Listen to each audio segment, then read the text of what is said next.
For more on this, we want to bring in Kerol Harrod. He is an instructor of library and information studies at Texas Women's University in North Texas. Thank you so much for being with us. I'm curious, when I hear about this and when you hear about this, what kind of position does it put school librarians in? How do you deal with these pushes to ban certain books? Well, it's not just school librarians, but also public librarians as well.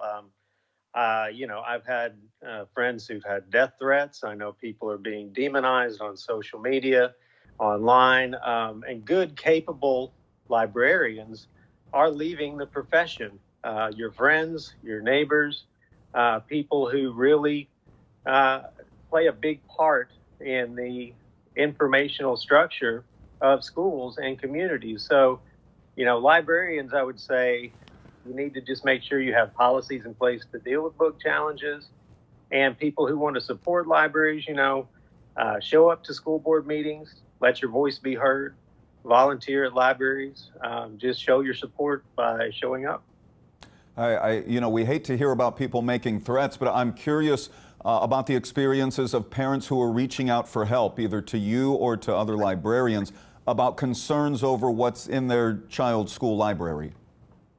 Well, I've been on reconsideration committees in the past, and one thing that I would say is if you're concerned, I'm a parent, and if you're concerned about books in the library, then there are mechanisms in place to challenge books. And so I would go through that.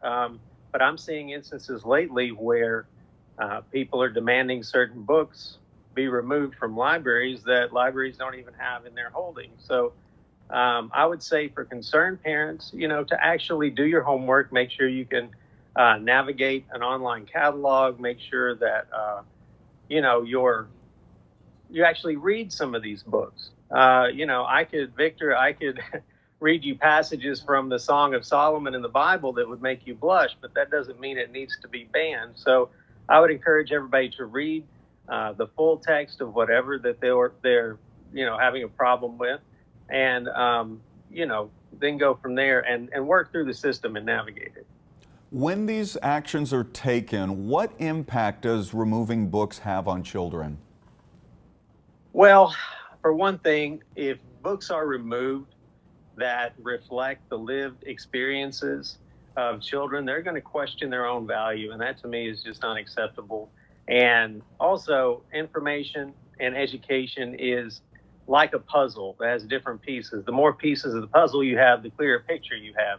So if you're trying to hide some of those puzzle pieces away, people will go out and try to find information somewhere else. So if we don't have trained professionals leading our children to quality sources of information, then we're forcing them to places like Google.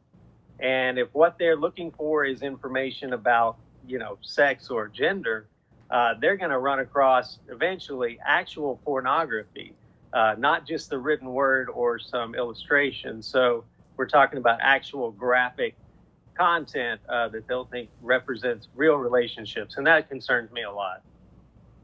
Well, we know that this conversation on whether it is censorship or not will continue. I do thank you for your thoughts, Kerol Harrod, an expert on being a librarian and an instructor of library and information studies at Texas Women's University. Thank you for being with us. Thanks, Victor.